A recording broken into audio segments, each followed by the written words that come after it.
Welcome to the Neon Noise Podcast, your home for learning ways to attract more traffic to your website, generate more leads, convert more leads into customers, and build stronger relationships with your customers. And now, your hosts, Justin Johnson and Ken Franzen. Hey, Neon Noise Nation. This is the Neon Noise Podcast, where we decode marketing and sales topics to help you grow your business. What's going on, everybody? This is Justin Johnson, and with me, I have my co-host, Mr. Ken Franzen. What's up, Ken? How are you doing today? Doing well today, Justin. Looking forward to speaking with our guest, Brian. He is going to bring us some design advice in a unique manner, and so I can't wait to dive into this conversation. Cool. Me too. I have a feeling that we may have to toss up a language disclaimer on this show today. Not a problem. However, not a big deal. I am looking forward to hearing from our featured guest. He is a designer, educator, entrepreneur, and co-founder of GFDA, goodfuckingdesignadvice.com. Today, we will be speaking with Brian Buirge.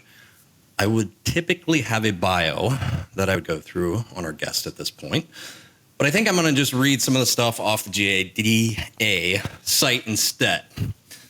I have fallen in love with repetition and fucking practice. This isn't enough. I need more fucking advice. Carve your fucking path. There seems to be a lot of fucking going on here. You guys have all kinds of cool swag, from swear jars to don't fucking procrastinate coffee mugs to fuck it list notepads. I can't wait to hear your story and what you guys are all about. Brian, it's fucking good to have you on the show today. Welcome to Neon Noise.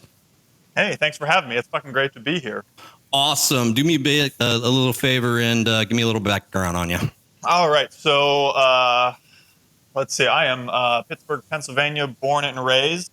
I am actually back living here again. I was gone for about 12 years. I was super far away to the great state of Ohio to get an education, both undergraduate and graduate there.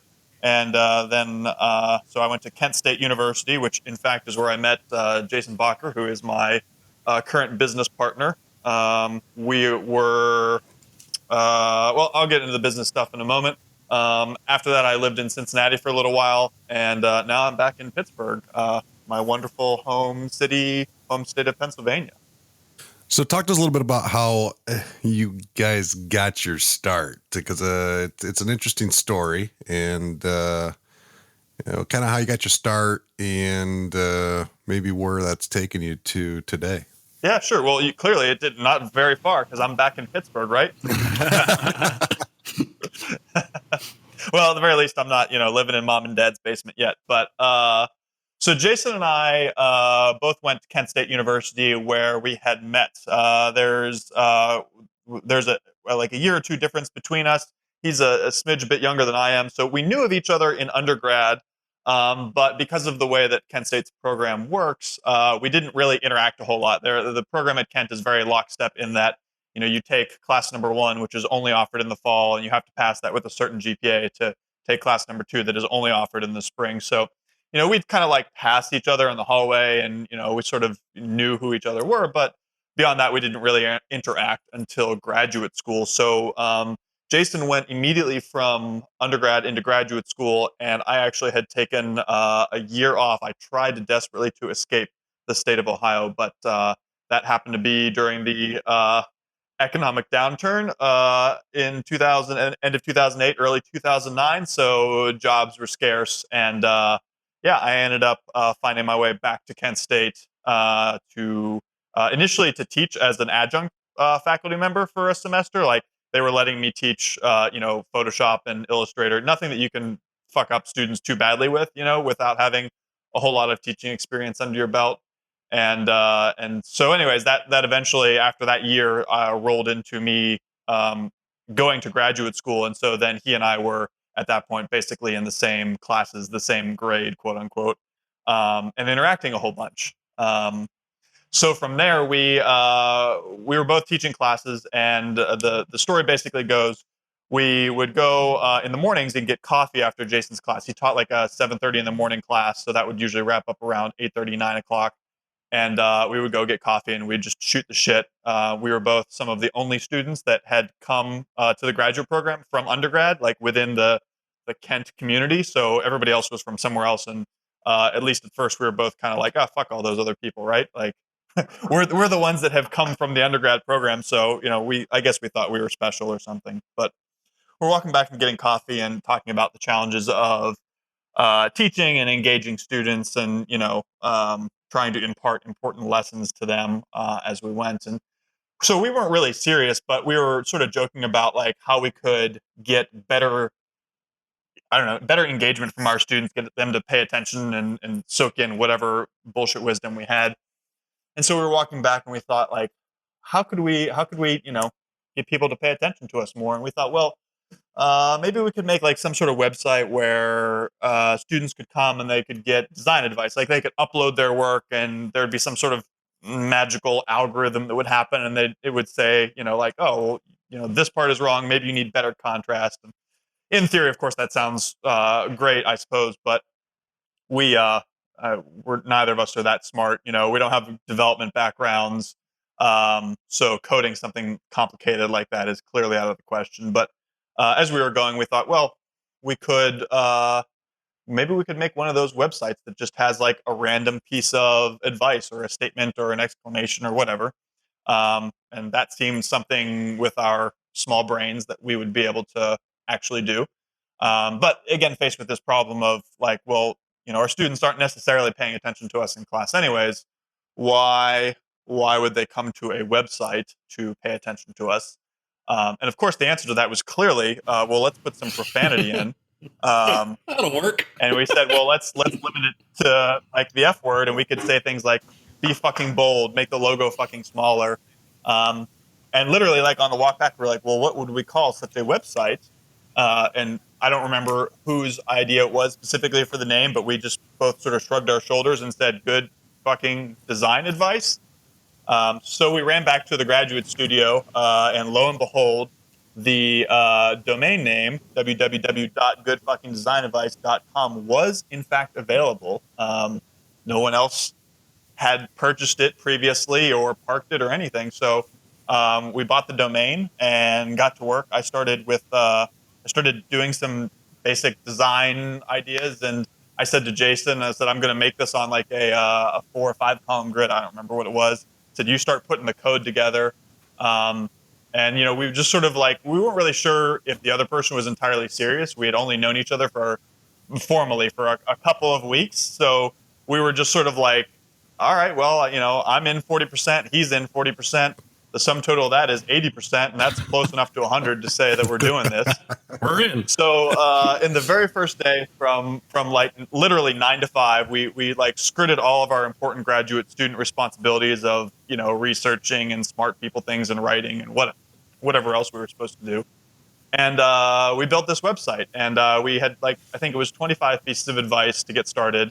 They were all at the time very design centric, very specific to the practice of graphic design. And we launched the site. We had no intentions of turning it into a business of selling products or speaking workshops or any of the many things that we do nowadays. It was just this is funny to us. Like, we're a couple of 12-year-old boys. Let's make it and put it out on the internet and see what happens. And fortunately, we were smart enough to do a couple things. One, we connected it to Google Analytics so that we could actually see how this was going to perform. We didn't really have any expectations of it, but it was like, well, let's see. That was like super important because that really told us that we had something in the end. Because we posted it at like 5 o'clock, and we waited like until the end of the day. We waited until midnight. We both came back to the graduate studio and we checked our analytics, and lo and behold, we had like 500 visitors in like 6 or 7 hours. And we were like, oh, holy shit. Like, that's amazing. Yeah. I mean, cause when you think about it, if you're a student or a young professional and you're trying to get people to your portfolio site, you're like thrilled if 5 people show up on any given month, right? It's like, oh, this is so great. 5 people, except, one of them's you, cause you got to make sure that the lights are on, right? And then, another one's probably mom, because mom's, that's what mom does. And then the other one's probably also mom showing the nice ladies at work. So now you're down to like 2, maybe. And that's, those are very disappointing numbers. So for us, the very first night, 500 people was, fucking amazing. And then we checked the second night and it was 6,000 people. And then we checked the third night and it was 70,000 people. And we were like, oh, holy shit, we did something. Now what? So that was kind of I've been talking for a long period of time here. So that was sort of the initial start of GFDA and us realizing that we had something that was more than just a joke between the two of us within like the first 3 or 4 days. Impressive. So 70,000, crap in your pants, got something going here. What was the next thought? Is it we need to contribute more content? We need to monetize this. We need to see if this continues. How did you guys go from there? Well, we went, we'd put an email address up on the website for people to reach out to us, submit their own advice, and just offer, whatever sort of commentary they had. So a couple of things that we got from that was, first off, like lots of people submitted advice and most of it wasn't very good, or at least in the sense of, it wasn't like we had set out and we're like, oh, well, we have brand standards for our company at this point. But I mean, we sort of had a sense for, we're going to use the F word once in the piece of advice. It is going to be fucking. So it's going to be used as like an adjective. I think that's, I don't know, my English isn't very good. I'd probably get kicked out of the country if I had to take an exam. But yeah, so we had sort of like unspoken, like had these rules about how we were going to use the advice. And so a lot of the advice that initially came in was, like, fuck the fucking client. It's like, it's not exactly the sentiment that we're going for. And, like, I don't know. So a handful of pieces of advice that people submitted, we actually ended up adding, but by and large, most of it was not very good, or people would send like these long paragraphs complaining about something in their job. And it's like, no, still not the right feel. But then what we also got was we got a lot of hate mail. I'd say about half, and then we got a lot of praise and a lot of interested people and people saying like, I want to buy a poster with your advice on it, or I want to buy a T-shirt, or whatever. So that was really what, like, this response from our community that we didn't know that we had was what sort of drove us like, okay, well, I guess we could print posters, we could make T-shirts. There's like, don't exactly know how to do that, but there are resources around us that could make that sort of thing happen. So we responded to some of the hate mail, and that eventually died down. I mean, some of my favorite ones were that we had set the design industry back by 10 years. That's awesome. Yeah, and and single-handedly.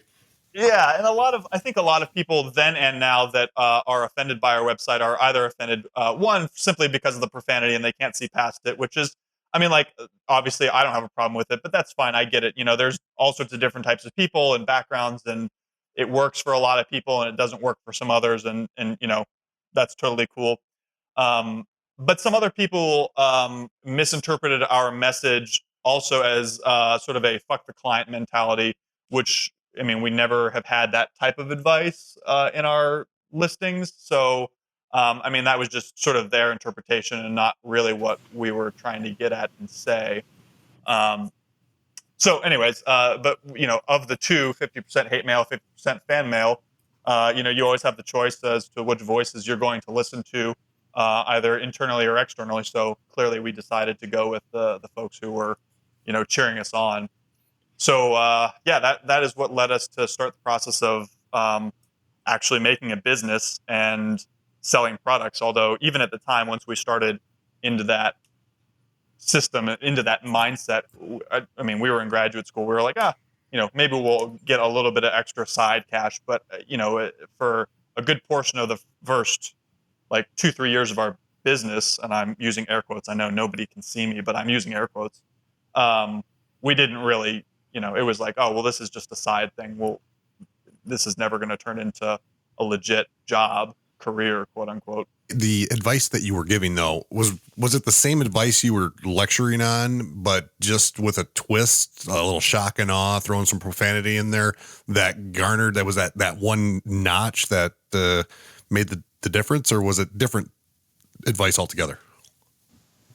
It was both. So we started with a list of 25 pieces of advice very quickly. Like, as we continued to get, more and more traction, then early on, it was not hard to add advice.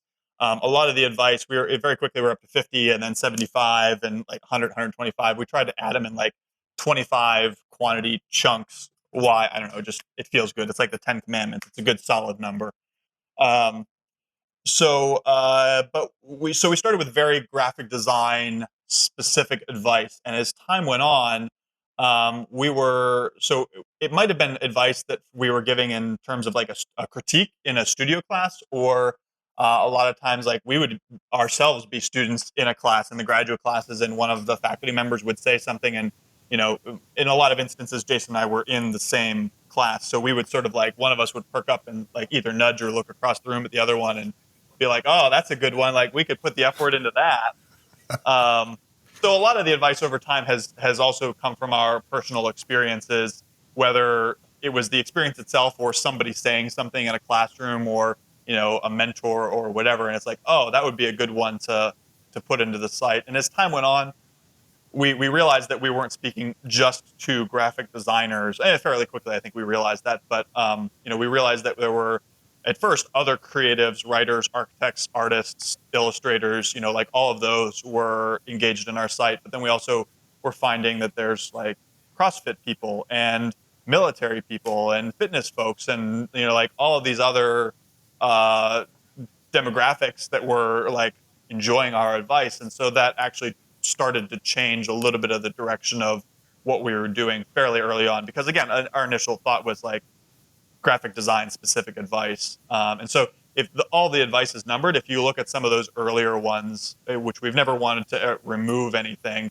but there are some that for people in other industries might not be immediately apparent as to what that means. Okay, cool. So on your website, you're listed as the good cop and Jason's listed as the bad cop. Uh-huh. Why is that?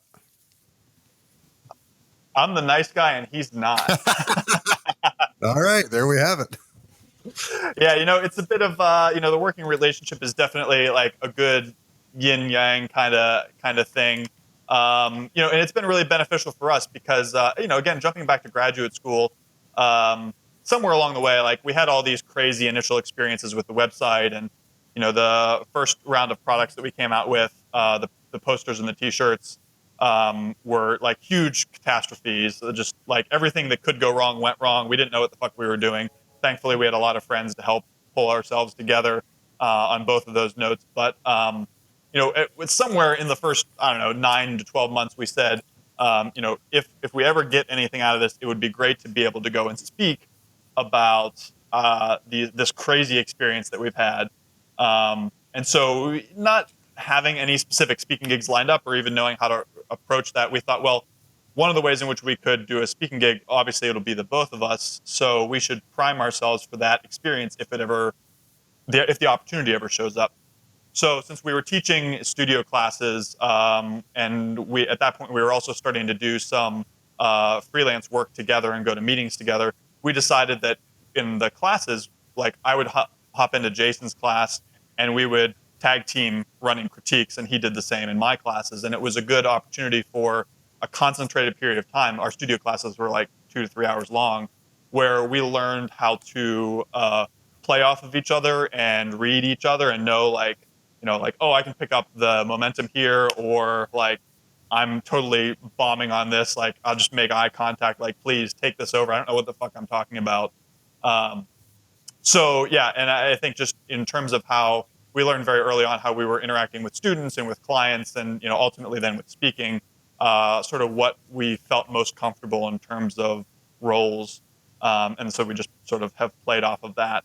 So anytime that somebody really needs to bring down the hammer, either in the classroom or in a client meeting or whatever, then Jason is that role. And anytime somebody needs to come by and clean up the tiers, then that tends to be more of my role.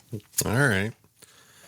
So you have a little bit of a theme going on here. It sounds like you guys are willing to take risk and willing to fail, or at least in the story that I'm gathering, or what you just told, that's kind of what I'm gathering from that.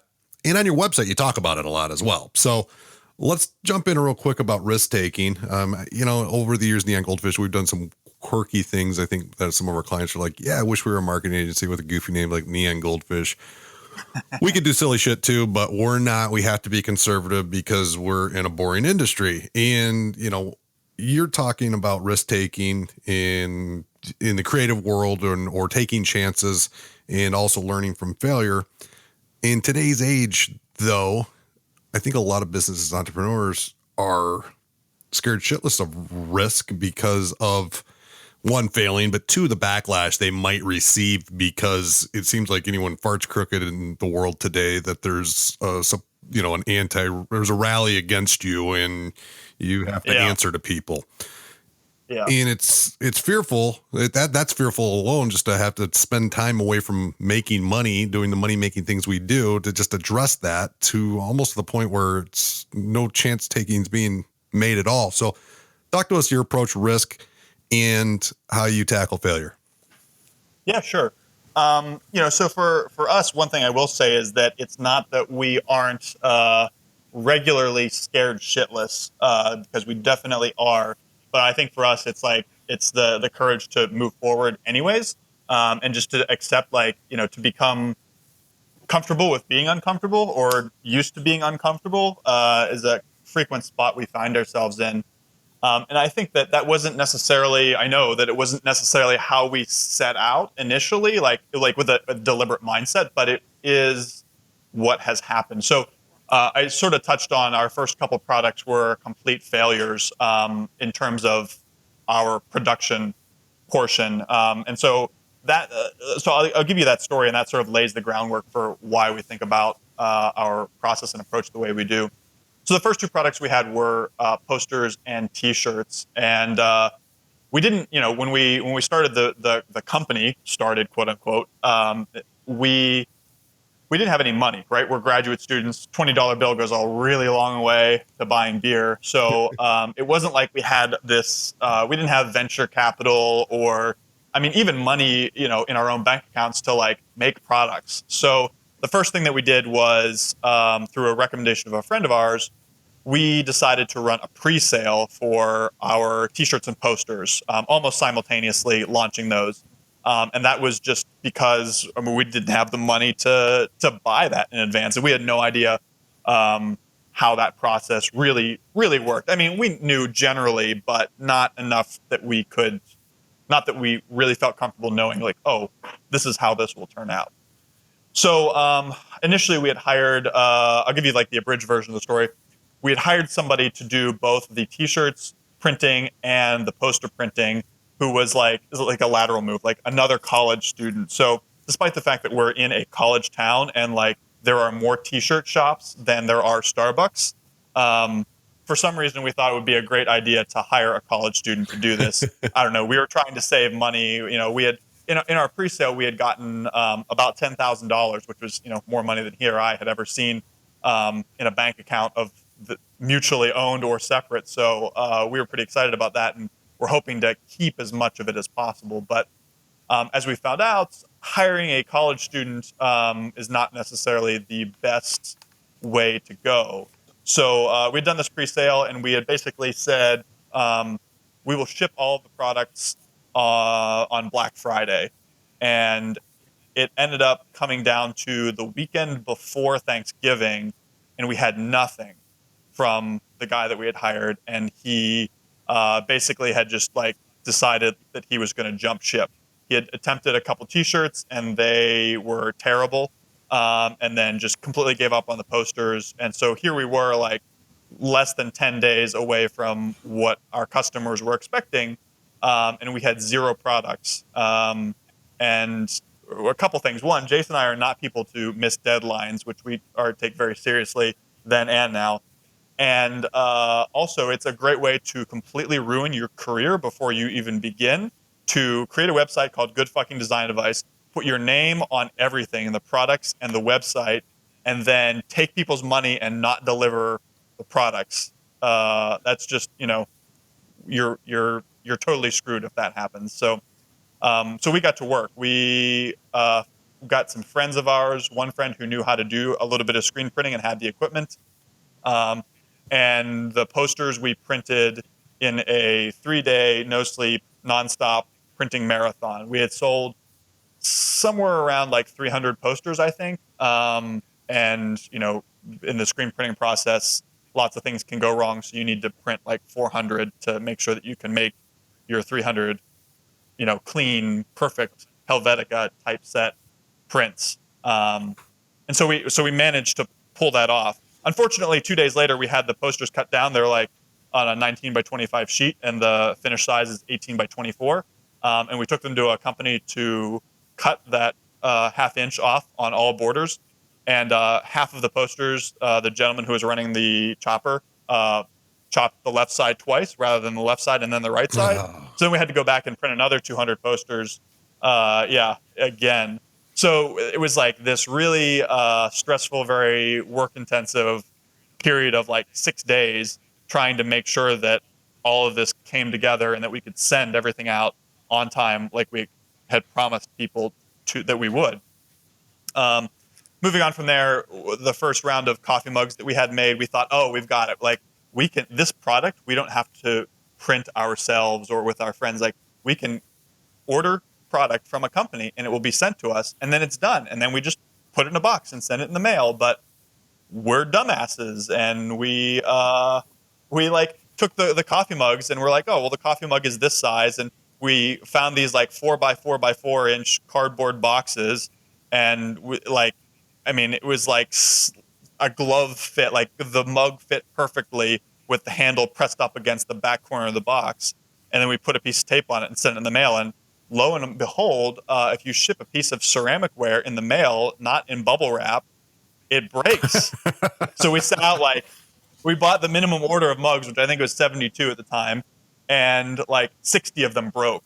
So like all the profits that we could have had from that, we had to like reorder the mugs and then ship them out. And it was like, can we not do anything right? So, but these early experiences for us were really there's such dumb mistakes. But you also have to keep in mind, we're graduate students, we're doing client work, we have a million other things going on. This was not our primary focus, but something that we were just like figuring out as we went. So this sort of commit first, figure it out later approach is really what defined our early process. And then as we continue to move on, I think there's somebody that has this great quote about the purpose of life is to continually fail at greater and greater things. So, I would say at the very least, we've not made the same mistake again and again and again. We just make new mistakes on bigger and larger and more complicated problems, and then we learn from it. And one of our main, when we give lectures and workshops, one of our main takeaway pieces of advice is experience is a thing that you get the moment after you need it. So until you go out there and you start like fucking things up and making mistakes, like you're just not going to have that experience. That's the only way to get it. That lays the foundation for us for the risk-taking approach. And it's really been in the last like probably 2 to 3 years that we've been able to clearly identify and articulate that as who we are and our offering and the workshops that we do. So that's sort of how we ended up here. Perfect. So to be creative, to trying to get from a marketing standpoint, and I think of that from a creativity side, from a marketing standpoint, how do we break through the noise and be a risk taker, to be bold, to without or maybe do offend people? You just say, screw it, I don't give a shit. I mean, what's your take on that? That's a great question, and sort of it's both easy and complex to give you a bullshit starting of an answer. Perfect. I think that so in terms of risk taking and creativity, I'll give the disclaimer first. Like, I don't feel that risk taking it's not like taking stupid risks, right? It's not like, well, I'm going to jump out of the airplane without a parachute, that kind of thing, or however you want to make the equivalency in the creative industry. I think the first part is defining what's at risk. And so it's like, okay, well, do you want to do something that's, you don't want to do something that's going to put your relationship with the client at risk or whatever. But what is often the problem is there's some sort of like ego thing. Like, I'm afraid of putting this out there, whether that's happening on behalf of you as an individual or the client, it's like, I don't know. There's like this uneasy area. But for me and for us, I think when we talk about risk taking, it has to do with, for us, risk is like the lifeblood of the creative process, right? So if you are doing something that's creative, innovative, or disruptive, you are taking a risk in some form, whether small or large. If you're not taking a risk, then whatever you're doing can't possibly be creative, innovative, disruptive, whatever industry business jargon you want to use, because if there's no risk involved, that means that you have a strong idea of what the outcome is going to be. And if you have an idea of what the outcome is going to be, then that means that somebody else has already done it, because then you can look and you can point and you can say, oh, so-and-so has already done this, in which case then you're not being creative. You're just sort of like a lemming following in the tracks of somebody else's idea or approach. So if you're going to be innovative, if you're going to be creative, then there is some amount of risk, either small or large, that has to be a part of your process. Does that answer your question? No, it does. It does. It's thinking, being conscious of the risk you're taking, understanding, what the, not to just jump blindly at something, but to take risks, just to make them calculated ones. Right. And I think, we're working on a couple things right now in terms of moving GFDA forward. One of which is we're working on a book. And so I've been doing some writing for that. And one of the things that has kind of come out of the writing is that it's, you have to take a chance, but it's not leaving your creative process up to chance, right? It's not like they're too, how do I say this? They're not mutually exclusive. So in your process, you have to take chances, but you also have to make use of your creative process, and you have to put in the work and the time in order to bring those ideas to fruition. And our challenge, admonition, whatever you want to call it, is to make sure that risk-taking, that chance-taking portion that happens early in the process exists, and that you're not just like looking out, seeing what everybody else is doing, and then copying, emulating, whatever. Is that going to follow a lot of the items from the workshop, The Art of Risk-Taking? The book is, it will have a section about risk-taking in it. It's basically, we're in the book proposal phases, and I think we've got a couple publishers that are interested. We're trying to take the advice that we have and expand upon it. I think we'll probably do like 100 pieces or 150. We're not that far in to say the specifics about it yet, but to take the advice and to write a couple paragraphs about it, and just take a little bit of a deeper dive into it, and both as a general sense for creatives, but then also to talk a little bit in the book about our experiences and how that informs this section of advice. So in theory, let's say there's a section on risk taking, and we've got 10 pieces of advice that are in there, and then a story or two about where we've found that in our practice. All right. Let's talk about the pledge on your website.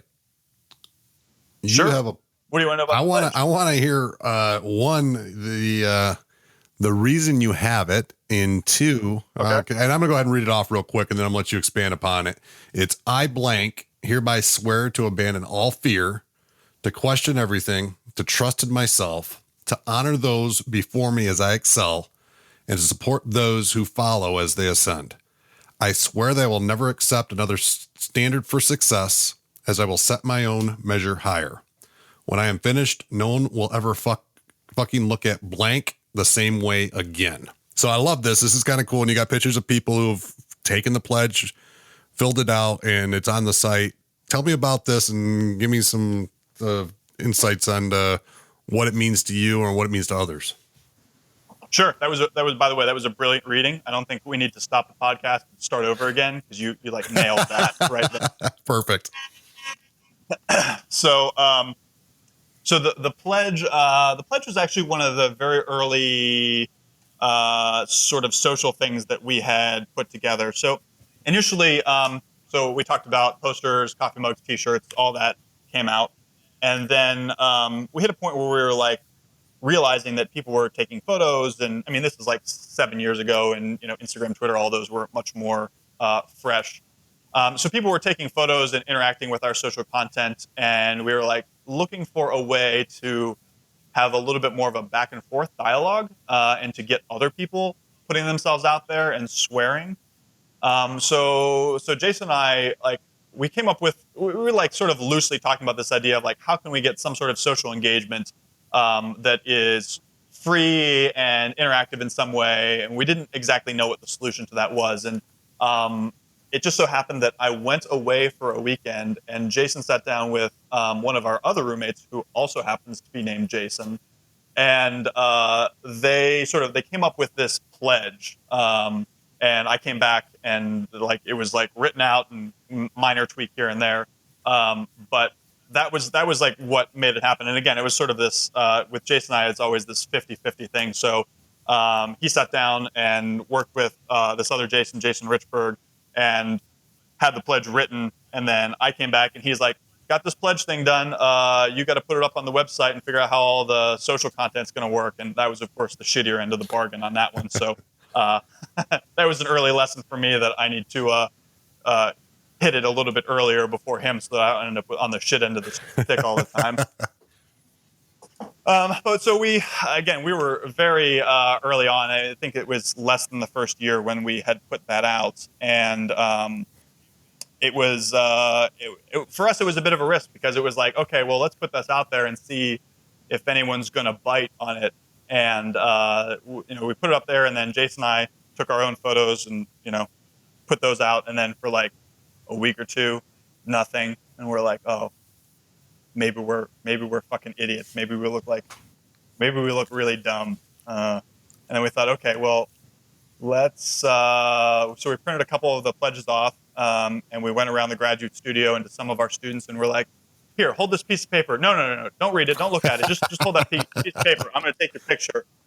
This is definitely not going to end up on the internet somewhere. So, so we added, like, we had about 6 collective friends.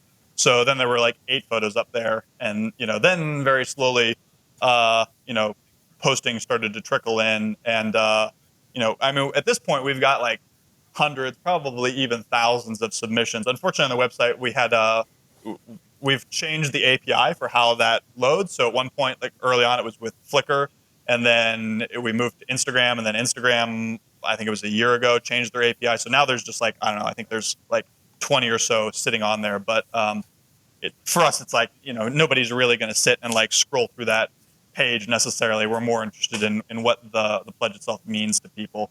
But so early on, so we launched the pledge. It's like running. We're starting to pick up traction. And we actually got one of our very first speaking engagements out of it. It was funny because we had noticed that there was like this large group of people that had taken the pledge, and somebody had printed it out for them on yellow paper. And of course, again, being early on, we were like, oh, sweet, look, there's like 40 people took the pledge in that one photo. That's great. I really wish they would have taken them individually. That would have made us look like cooler. But okay, cool, whatever. At least we got that photo on there. And then shortly thereafter, the people who run that conference, like the next time around, so somebody had brought that to their conference. The next time around, they invited us to come be speakers and workshop leaders. And that was like the first. We had spoken maybe 2 or 3 times before that, but that was our first like conference. It wasn't like going to a university or anything, and we were surrounded by a ton of other speakers who were like way more talented and way more creative than we were. So it was definitely a humbling experience, and also very motivating to see where some of these people had been and what they had done, and think about how we could apply some of their lessons to our practice. So the speaking engagement workshops, I mean, tell us a little bit about those. Where might we find you, or do you have anything coming up in the calendar for the rest of this year, up to coming next year? And kind of what are your workshops about, or your speaking engagements? What do you guys focus on? Or are they a random variety? Sure. So our lectures started, I think, 2011 or 2012. And again, like as I was saying earlier, the purpose was to initially tell people about just this ridiculous story that we had and have continued to keep having. So The lecture is a good bit of what we started the podcast with, just our story and how we got going. And of course, there's a lot of pretty pictures that go with us, and two very attractive men that stand up on stage and deliver the information. So we were doing the speaking engagements, and sort of slowly out of that, we started realizing like, oh, well, a lot of the people who were inviting us to come out are universities, because obviously we connect very well with the college crowd and young designers. So then we started thinking like, well, we could do workshops where like we come out, we do a lecture, and then we do a weekend workshop. We've seen other professional creatives do that kind of thing. And for us, it was like a possible opportunity to just expand our reach, get more money out of the opportunity, et cetera. So we started doing very graphic design based workshops, teaching like a series of exercises and projects over a weekend. And we did that a couple dozen times at different places. And eventually we sort of started feeling like, our day-to-day work isn't like a typical graphic design studio. I mean, we do a little bit of client and consulting work, but it's not like some close friends of mine who graduated and they're like in it doing design work 8 to 10 hours a day in and day out, and that's their job. I mean, for us, it's really is just me and Jason, and all of the responsibilities from head janitorial work to chief of security are us. Finances, shipping, logistics, all of that is handled in some capacity by one of us. So then we started thinking about 2 years ago, like, okay, well, if this doesn't quite feel like who we are, then what is it? And I think that was the point where we really started to take notice of our approach to problem solving and the risk-taking aspect, and then start thinking about how we could offer that as our primary workshop offering. We loosely came up with an idea for what the curriculum for this workshop could be, and we put like 3 sentences about it on our website just to see if anyone would bite. And lo and behold, like 3 days later, Nike contacted us, one of their divisions, and was like, hey, we see that you do this workshop. We'd like you to come out in like 6 weeks and do it here at this week-long summit that we're having. And, without exactly lying about it, we were like, oh, yeah, we do workshops all the time. Of course, not saying that we've never done this workshop before.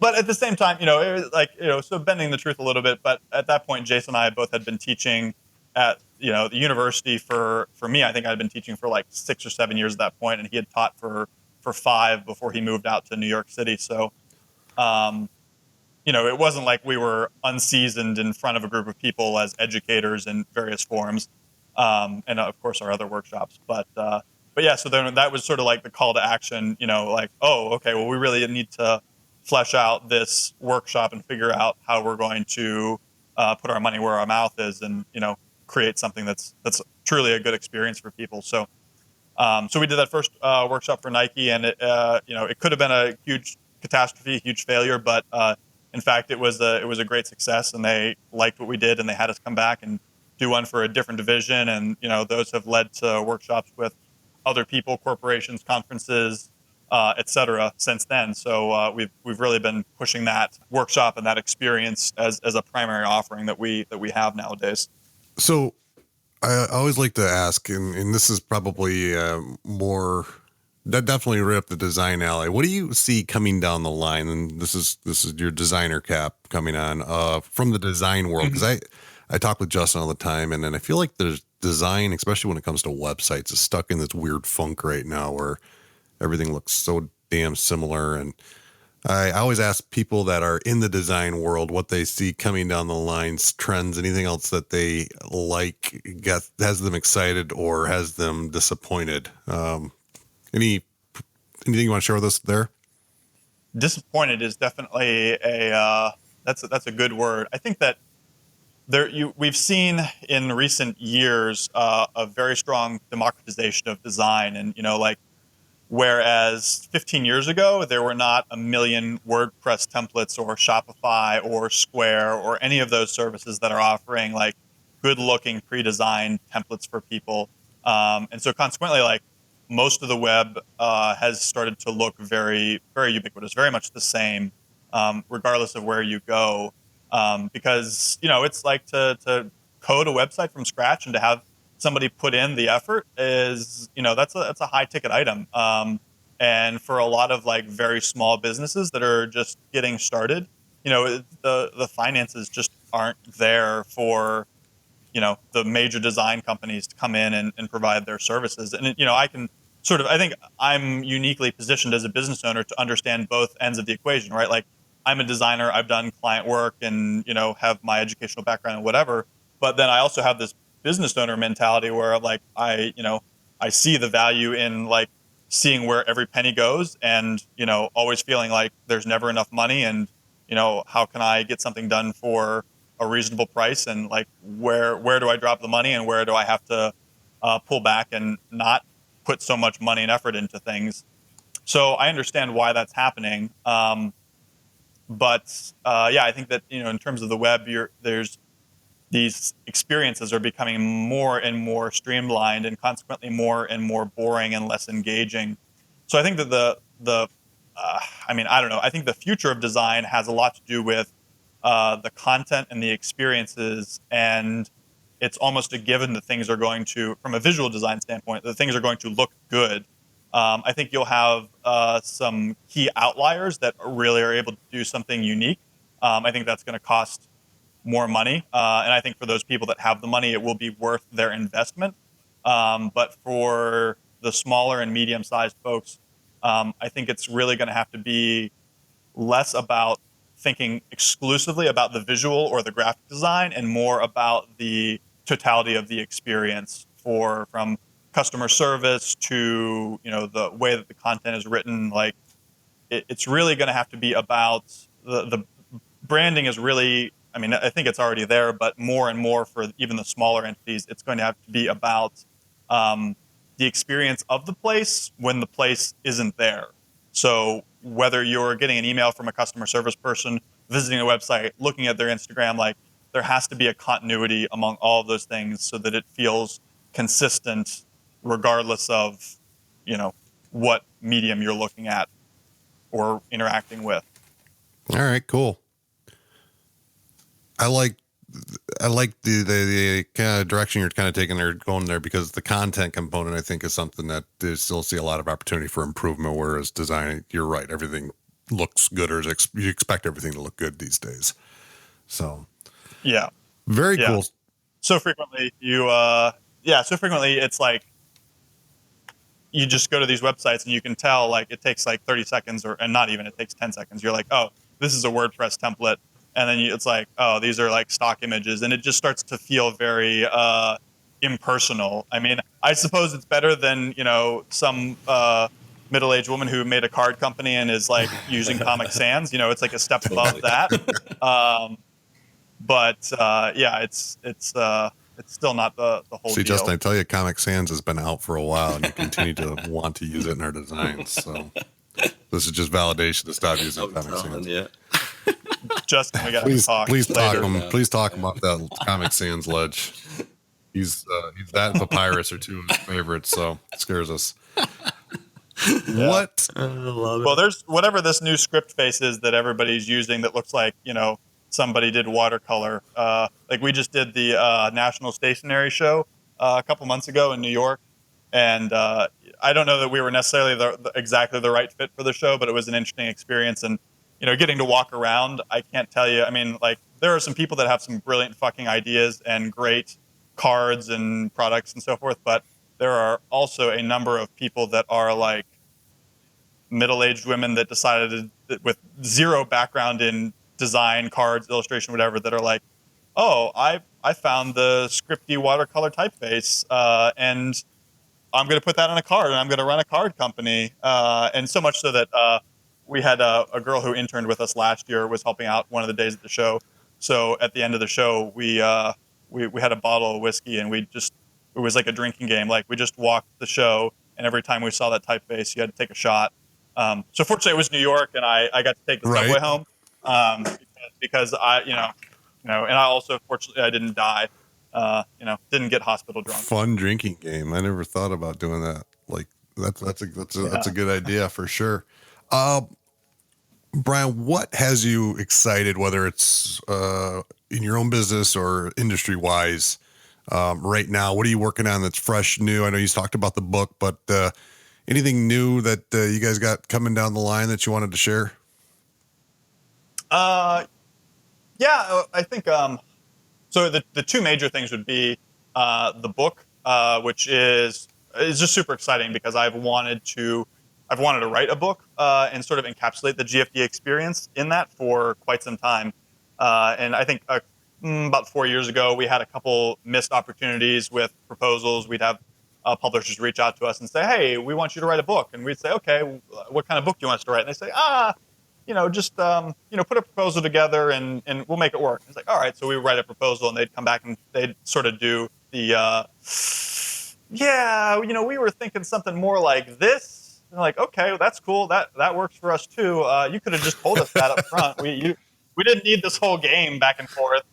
And so the same thing happened like 3 or 4 times with different publishers where it was like that exact experience, like write us a proposal. Nah, we were thinking more like this. Like, okay, so we modify that proposal, send it back, and then they'd take it to whoever their higher ups were, and they'd be like, oh, absolutely not. Like, we're not going to have a company called Good Fucking Design Advice write a book. But now we've been around, like, they haven't been able to kill us yet. We still exist, and so with a bit more of a reputation and validity behind who we are, our message, who we talk to, who we work with, now it's prime opportunity for us to be able to do this. So I'm very excited about that moving forward. And then the risk-taking workshops, again, are like a really exciting thing for me. We got to do some this year. We did a tour of Europe for the first time. Both me and Jason, our first time visiting Europe. Unfortunately, we got to do it on somebody else's dime. And so we did our workshop in Barcelona with a conference called Off. Off is I'll sort of plug them. They're 17 years running. At least this year was the 17th one. They'll be doing 18 again next year. And I don't know if you guys or anybody in your audience ever pay attention to conferences, but for a conference, particularly a creative one, to run that long, they're definitely doing some really great things. So we had a great opportunity to speak there and do our workshop. It was also the largest conference I've ever spoken at. It was like, I think the attendance was 3,000 people. So prior to that, we had spoken, the max we had spoken to was like 500 people, I think. But it was sort of an interesting experience because, we got there and I was like, oh, this is way bigger than I thought. And then, they like, you get up on stage, they like mic you with a little mic that comes around that's like flesh colored and, you can't really see. And up on stage, there's like the couch and the coffee table that nobody uses, but they put it up there for, whatever visual effect.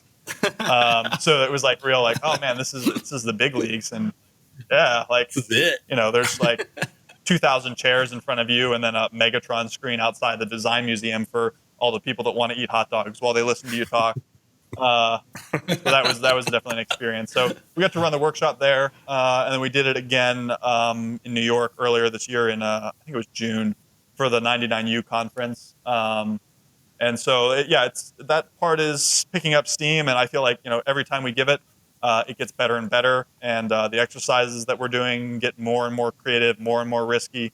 And it's a lot of fun. I think for me and Jason, like we work remotely. I'm in Pittsburgh, he's in New York, and we're primarily by ourselves most of the day. Like we have meetings here and there, and of course he and I talk almost daily, sometimes twice a day.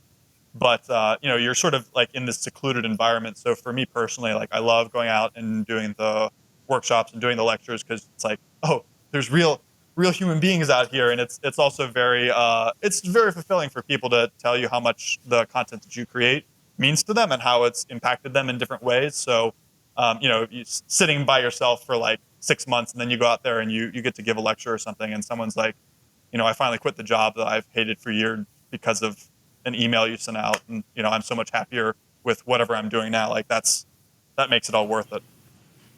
Sweet. Very, very cool. Hey, what's the best way for listeners to get in touch with you?